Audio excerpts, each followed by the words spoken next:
Isa pong mapagpalang umaga sa ating lahat mga kapatid. Ngayon po ay araw ng Huwebes, September 21. Sa umagang ito, hayaan niyong ihatid ko sa inyo ang ating short devotion na matatagpuan sa 1 Peter chapter 2 verse 1. Ito po ang salita ng Diyos. Dahil ipinanganak na kayong muli, talikuran niyo na ang lahat ng uri ng kasamaan, pandaraya, pagkukunwari, pagkainggit, at lahat ng paninirang puri. Kapatid, dadalihin ka ng pagseselos o pagkainggit sa kasamaan. Sisirain nito ang iyong relasyon. Hahadlangan nito ang layunin ng Diyos sa buhay mo. Kaya dapat mo itong iwasan sa abot ng iyong makakaya. Bagaman may mga pagkakataong makadarama ka nito, lalo na kung may nagpapakita ng motibo sa iyong kabiyak o kasintahan. O hindi naman kaya ay mas pinapabura ng asawa mo ang kanyang mga magulang o kabarkada kaysa sa iyo. Ang totoo, hindi tayo ligtas sa pagseselos o pagkainggit, lalo pangat Kristiyano tayo. Kabilang ito sa mga pagsubok para sa ating pananampalataya. Pero hindi nangangahulugang hindi natin ito maiiwasan.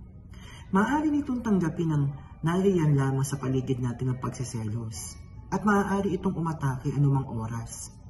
Pero kaya natin itong paglabanan sa tulong ng Diyos. Ang pagseselos o pagkainggit ay nakakasira ng kapayapaan natin sa ating sarili. Kaya naman importanteng punuin natin ang puso ng kapayapaan ng Diyos para hindi ito tuluyang makapasok at magtagumpay. Sinasabi po sa Kawikaan chapter 14 verse 30, ang payapang isipan ay nagpapalusog ng katawan. Ngunit ang pagkainggit ay tulad ng kanser sa buto. At paano ka magkakaroon ng payapang puso? Unang-una po, hanapin mo si Kristo na siyang tunay na nagbibigay nito. Pangalawa, unawain mo ang lalim ng pagmamahal sa iyo ng Diyos. Pangatlo, pagtiwalaan mo siya sa iyong buhay at relasyon. Pang-apat, maniwala kang sapat siya sa iyong buhay. Ibibigay niya ang lahat mong pangangailangan.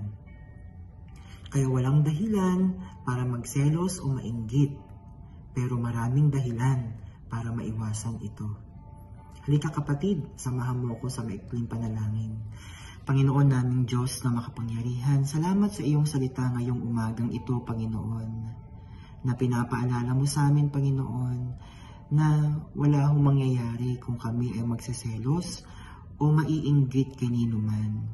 Lord, palagi mong ipaalala mo sa amin na ang iyong pagmamahal ang siyang napakalaki na dapat namin tanggapin upang kami po ay patuloy na tumayo, Panginoon, at mailayo kami, Panginoon, sa mga pandaraya ng enemy pagdating sa pagseselos at pagkainggit, Panginoon.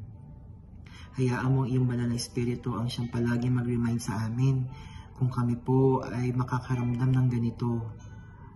At hayaan mo ang banal na espiritu ang magpaalala sa amin na ang pagmamahal mo ay enough, Panginoon. Salamat po, Lord. Salamat, banal na espiritu. Amen and amen. Patuloy po kayong pagpalain at gabayan ng ating buhay na Diyos.